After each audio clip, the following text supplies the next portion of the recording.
What you're saying, people, is another episode of The Social Worker and the Mentor. Guys, just want to say thank you so much for following myself and Rob.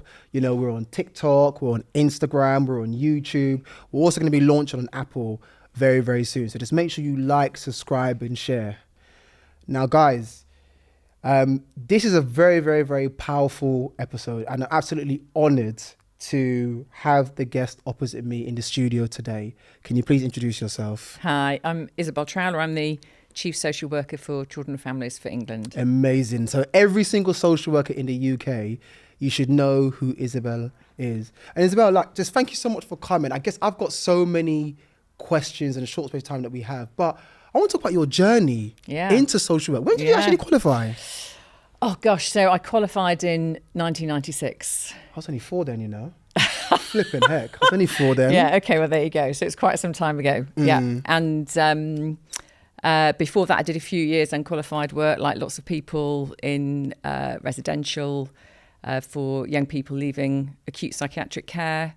I worked in a domestic abuse unit, did some addiction work, you know, that sort of testing different areas of practice. And then went to London School of Economics and had Eileen Munro as my tutor. Eileen Munro, yeah. And qualified in 1996, and then went straight to Lewisham as a social worker. So that was my kind of stomping ground. And then went to Hackney, and I spent most of my time in local government. So over 20 years in almost all in children's social care, running services, leading services. I'd spent about 4 years over in West London, running community education services. And so I spent most of my time in children's social care, and then I came into this role over 10 years ago now, actually, in 2013. So how have you, Isabelle, seen social work change in the amount of time you've been qualified? What's been different from when you qualified in 1996 to where we are in 2024? God, I think that's a really interesting question, because I'm not sure it's changed that much, you know? You don't think so? I mean, I think that, you know, that you've got this amazing group of people that come into social work for a whole range of different reasons, working alongside families, you know, children, young people. The challenges that those families face are pretty similar to what they've always faced, you know, often living in poverty, facing discrimination, and finding themselves kind of, you know, neck deep in a whole range of social problems. So I think social workers are still working with, you know, the same sorts of social challenges that families face. I suppose the big shift for children's social care is the amount of knife crime that there is. Contextual safeguarding, that is a big shift, I think. Not least because a lot of that work would have been undertaken by youth services or youth justice teams, community safety teams, and more that group of young people has moved into children's social care as well. So so we're dealing with a lot of older children, I think, than we used to. But I would say, because I've only been qualified. It'll be 11 years next year, and I think since I've qualified, I mean, it appears as if like the pressures that are on the ground are a lot in terms of what you're saying, the knife crime, contextual safeguarding, and we're seeing, you know, the rapid high, turnover of social workers and, caseloads, the working hours. And it's something that, throughout this podcast I've been doing with Rob, the same themes have still been very much ongoing. And it's kind of like, I think from our perspective, speaking social workers on the ground, we often don't already feel that we're being heard in terms of like the working conditions. I mean, in terms of like your viewpoint, would there be any change in that in terms of, or is it still going to be ongoing? Gosh, well, look, I mean, I think that the job that practitioners do is really hard, and it always has been. It's not. This is not. This is not an easy ride, is it? Right. So it's really, really intense. It's really skilled. You're working alongside people facing kind of enormous challenges. there's also never going to be enough money, right? So you always have to work with what you've got and cut your cloth. And I know that I know the sense of practitioners, because I hear it absolutely all the time, from practitioners feeling really under pressure, that the complexity of what practitioners are facing on a day-to-day basis feels really sometimes overwhelming. But I have to say that that's kind of always been the case. So it's quite interesting, isn't it, that it's over, because I've got a sort of 30-year perspective, I suppose. And I think that interestingly, things like we've got more social workers, 5% more social workers than we've ever had before. So there's more social workers in the system in child and family social work. And actually there's slightly fewer children that we're working with. Is it? It seems like we've got more children. No. So this is, one of the things, and one of the things your listeners might be interested in looking at, is there's something that we've recently published called the dashboard, right? The Children's Social Care Dashboard. Yeah. And that'll show you how the levels of activity, numbers of looked after children, numbers of children on child protection plans, all that sort of stuff. It's all in one place, and you can look at it from your own local authority. You can compare yourself to other local authorities. It's a really good tool because it kind of shines a light on what the resource that we have, and then this sort of mismatch with that and the experiences of practitioners. And I do think that what has been the case over the last 10 years, say, and since you came into practice, is that we have more children living in poverty. So I think it's kind of, I think there's something about the relentlessness of the experience. It's like it's non-stop at the moment. Yeah. And obviously, we've seen a lot of reduction in local government funding over the last few years. That's got to have an impact on the kind of workforce psyche. It's like, well, we can't do this on our own, sort of thing. Yeah. So I can really see how those things play out on a day-to-day basis. So, and then there's a huge variation amongst local authorities, different local authorities. So there are some local authorities that don't have any agency staff at all, they don't have any vacancies, and there are other local authorities that have a really high rate, and that has I have a lot of time for agency workers, but in terms of stability of workforce, it can be really problematic. And Isabelle, what I wanted to ask also on top of that, because that's something that I was going to touch upon, that the turnover of social workers is absolutely massive, and you're right, it does lead to an inconsistency for a lot of children, young people and families, in the sense that they're having to tell their story again, and we're hearing that kind of same theme from them. But what I'm hearing on the ground from the social workers is that a lot of it is to do with pay. Yeah.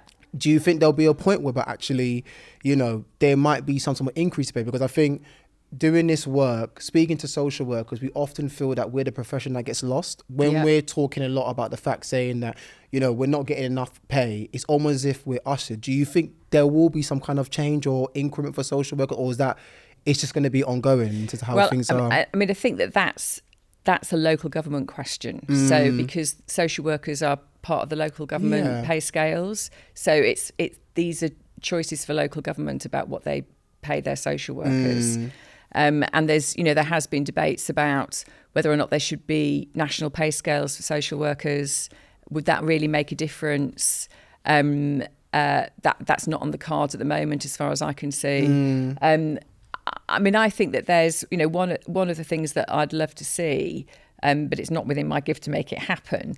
But is that one of the problems that we've got in social work is that when you're experienced, the only way that you can earn more money is to kind of move up the hierarchy. Yeah. And obviously there's fewer and fewer posts the sort of higher you get. And actually what we really need is a system where if you stay in practice, you're rewarded for that. And that I think is a missing link. And it's an area where we should try and develop, I think, so that people feel that if they want to stay in practice, that they've got the kind of financial incentive as well as everything else to do that. Yeah. What's a day in a life like for being a chief social worker? Oh, goodness. Yeah. I mean, it's a fantastic job. You must get like a million emails. Yeah, well, yeah, I do, but it's a great job. It's been a huge privilege. Lynn Romeo, who's the adult social worker, she's recently retired this year, so we've got a new social worker for adults coming in, but I'm staying put as far as I know. And it's a mix of different things. So I spend a bit of time, at least once a week, I'm out and about visiting a local authority, children's social care services, maybe a charity, some organisation that's working alongside families. So I do that. I spend a lot of time with the policy teams in the Department for Education, helping them to think through what we should do next in terms of policy, what ministers want to deliver, how we're going to do that. I spend quite a lot of my time on the national safeguarding panel. So that's looking at all the deaths and serious injuries to children in the preceding 2 weeks, which is a really important part of my role, not least because it really keeps me close to practice and what's actually happening for families. So I spend a lot of time doing that. Do you miss being on the ground? Well, it's interesting. I think about, because I have been in this role for quite a long time, and I think about what I would do next. Yeah. And I debate about, you'll be able to see what I do next over the next few years. But if there's anything that appeals to me most, it's actually going back into be a practitioner. Oh, wow. Just have to go right back. Because you can, whatever role you're taking in the social care system, you have influence and you're making a massive impact. Yeah. And it's, it has its frustrations not being able to affect immediate change or help, for families. So there's something really attractive about that idea, about just like cutting loose and going straight back into practice. So let's see if I ever do that. I mean, do you know what? I mean, the thing is, it's nice to actually hear you say that, because, like sometimes a lot of senior leaders are like, what, I've done my shift, I've done what I need to do. But hearing you say that, it's quite refreshing. Yeah. It's really good to hear you say that, you'd be willing to go back into practice, which is good. And I think I'd be a better social worker than I was, because I've got a lot of experience and I use those social work skills all the time in my job. And it's not something that ever leaves you. Yeah. You're a social worker through and through. Through and through, yeah. And one of the interesting things is that we have a new children's minister, Janet Davey, from she's Lewisham MP, but she's a social worker. And I'm getting to know Janet, well. And I can see she's a social worker. It's really interesting to have a social worker as a minister, and the way that she thinks about things, and how she's very conscious of her relationships and how people are feeling. And it's great. It's really, really nice to see that. One question I do want to ask you, how can we change public perception of social work? Yeah. Because I'm trying with this podcast, and it's been great because it's been good for people to go and say, oh, okay, right, I understand this, but what do you think we can do to,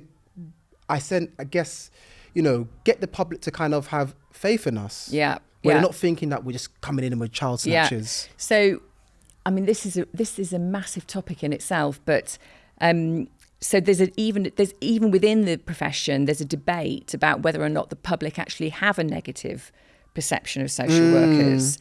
And there's been certain academic studies done and evidence that shows actually that the public understand what we do, and that they're not negative about us. But I think that for families, one of the things, I suppose, the ambitions that I would love to see for social work and child and family social work is that we become friend, not foe. Yeah. And I sometimes wonder how we got to be the bad guy, but we kind of can be seen like that. And actually our sort of first thing is should be about helping families and young people. And sometimes because of the kind of process stuff we get involved in and the kind of really heavy focus on safeguarding, it kind of shifts the dynamic too much towards that. That part of what we do, which is really important, but how we can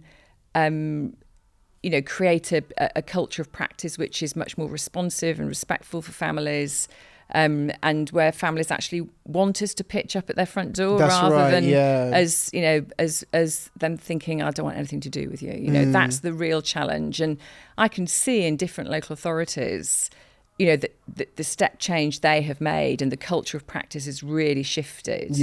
Where they are, much more focused on kind of whole family work, strengths-based work. And, I think we've just recently this year published the National Practice Framework for Children's Social Care.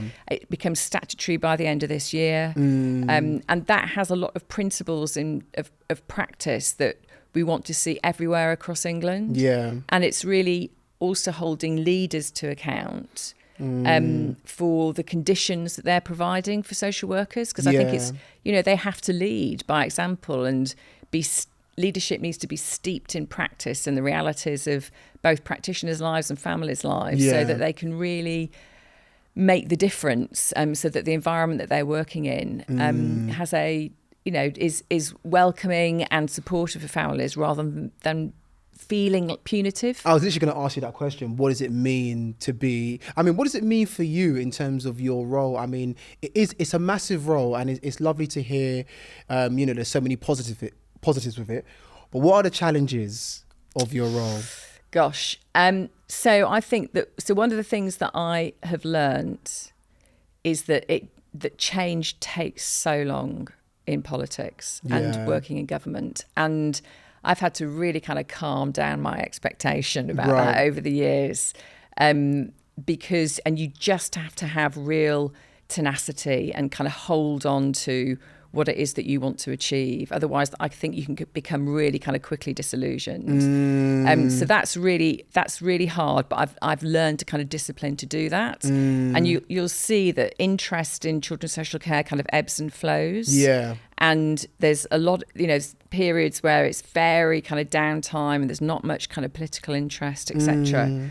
But you've got to be ready to kind of pounce in those moments where you can see there's a opportunity to try and make a difference. And I think we're in one of those, spaces right now, post-election. Minister's very interested in children's social care. Which is brilliant, Children's Minister very concerned about social workers, their working conditions, their experience. It's really positive, and so I'm going on to the positives again. You asked me about the negatives, but it's good to hear that, because one of the working conditions was something that I was trying to campaign, and I was at a stage where I didn't think anybody was listening. So for now to hear you say that she is focusing on working conditions for social workers, that's actually really, really good to hear, because it's still an ongoing concern across all local authorities. Yeah, absolutely. And I know that for sure, that she's asking, the right questions, that she wants to, know as much as possible about what we might be able to do to help workforce. And she's, as I say, she's a social worker through and through.